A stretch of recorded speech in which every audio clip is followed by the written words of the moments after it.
Assalamualaikum warahmatullahi wabarakatuh. Kita selalu berpikir, atau mungkin di sini teman-teman yang lagi nonton, yang lagi menyaksikan, dimanapun teman-teman berada, baik di kampus, di rumah, di kantin, di kafe, di tempat kerja, di kantor, di sekolah, selalu diliputi masalah-masalah duniawi. Selalu di pikiran ini selalu dipenuhi oleh persoalan-persoalan yang kita hadapi sehari-hari. Persoalan apapun itu, masalah keluarga, pekerjaan, tugas, hutang, dan lain sebagainya. Tapi akan selalu ada satu momen di mana kita saat sendiri, di mana kita saat merenung tentang segala sesuatu, sampai perenungan kita, pemikiran kita selalu mengerucut pada sesuatu hal yang bersifat origin, bersifat dasar.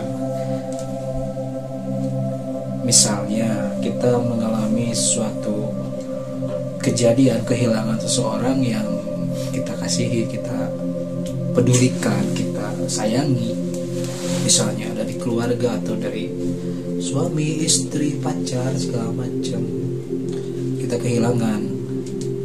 Lalu kita berpikir, apa yang terjadi setelahnya, setelah orang itu tiada?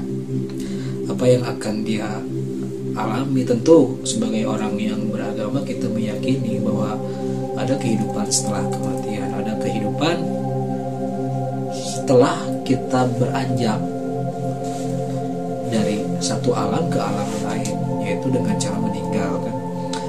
Itu dari doktrin agama-agama manapun menjelaskan seperti itu, cuman sudut pandangnya yang berbeda-beda. Tapi jika kita melihat dari sisi ilmu pengetahuan, sisi sains,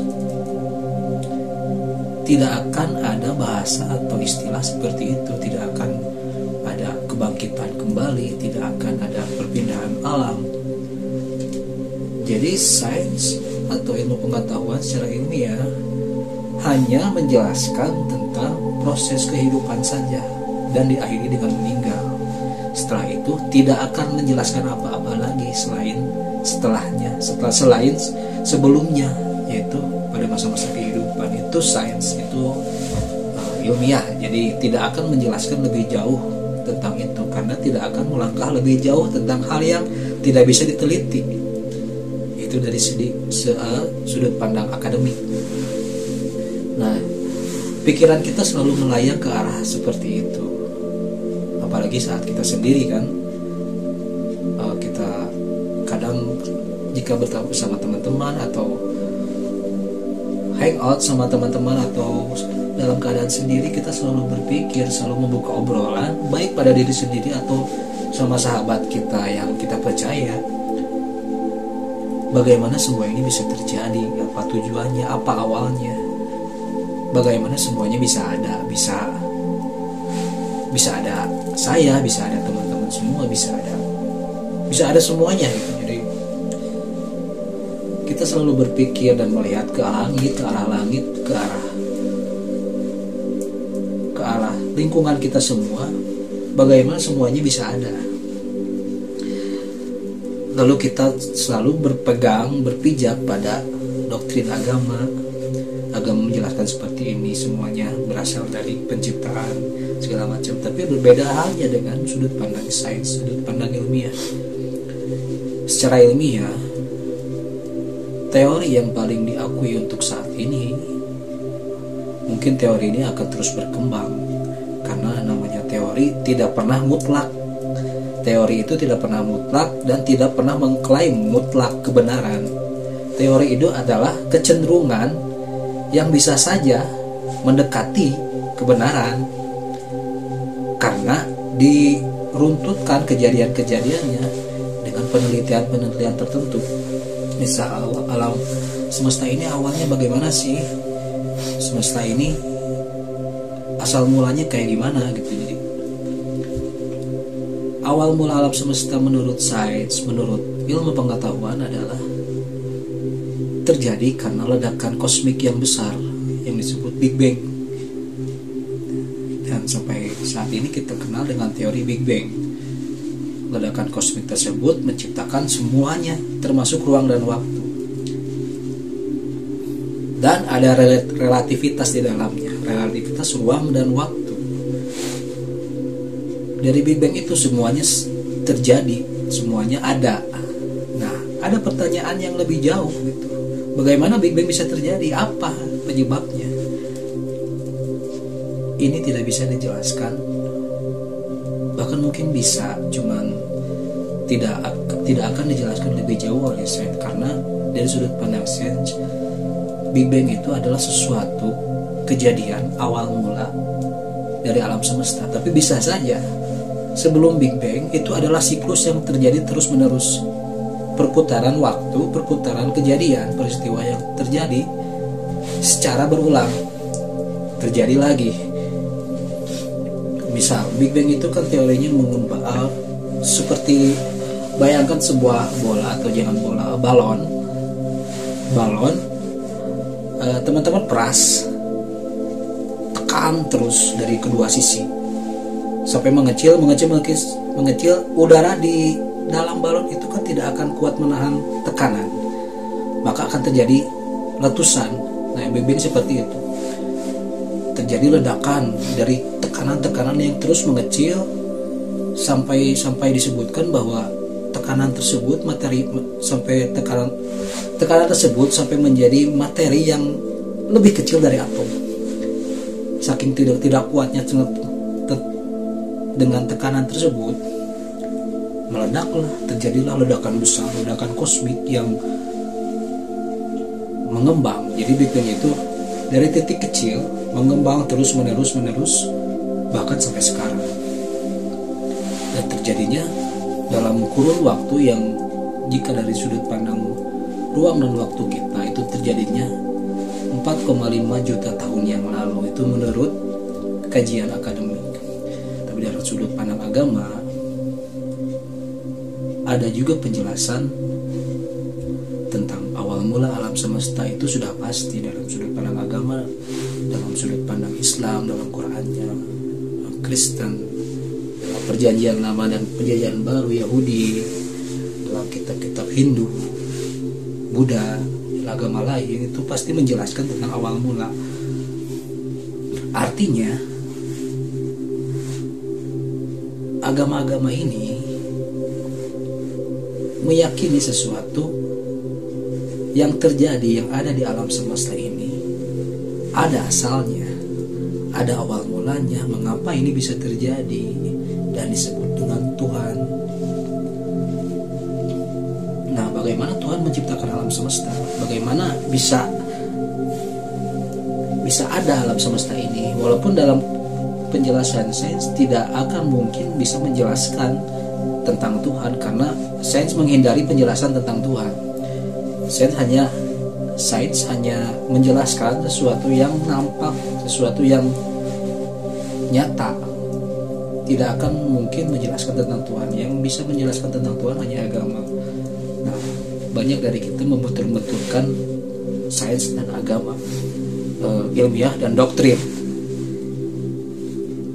Lalu terjadi keributan, terjadi perdebatan. Tapi kita pikirkan secara objektif di sini. Jadi bagaimana bila bisa saja teori-teori ilmiah tersebut adalah benar terjadi.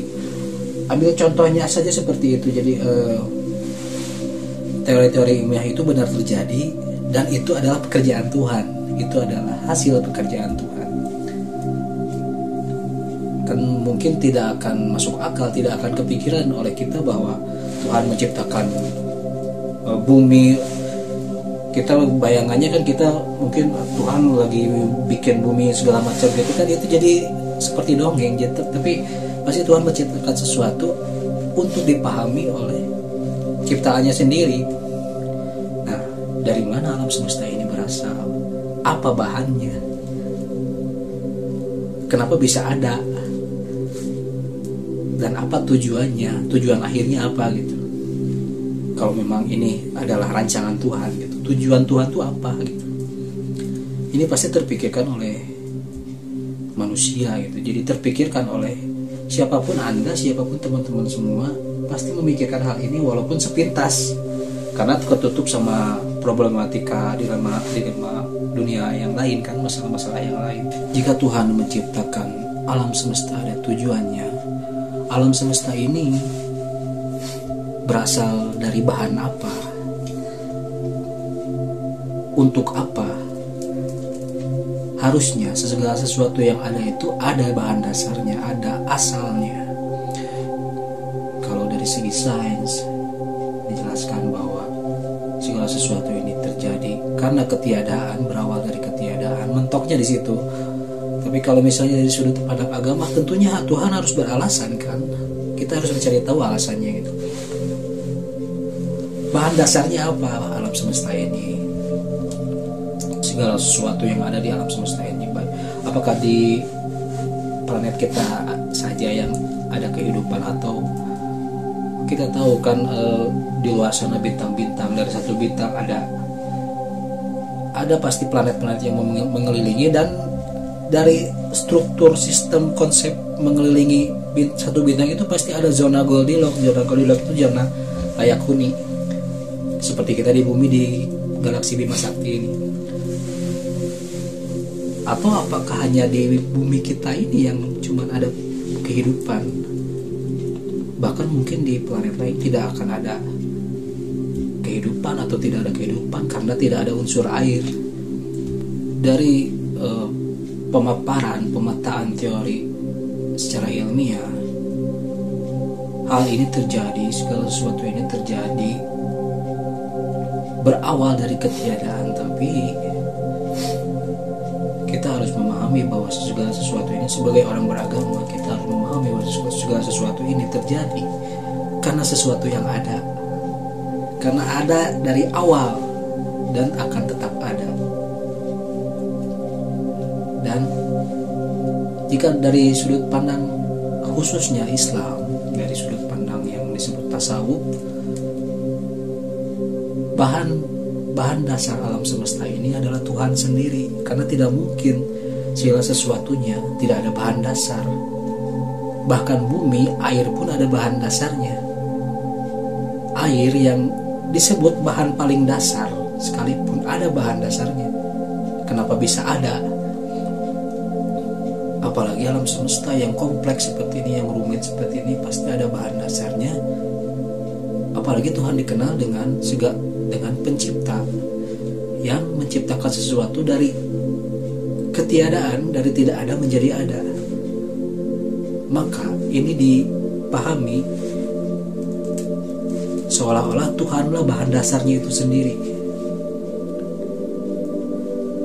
Dari sini kita ambil kesimpulan bahwa memang ini tidak bisa dibenarkan.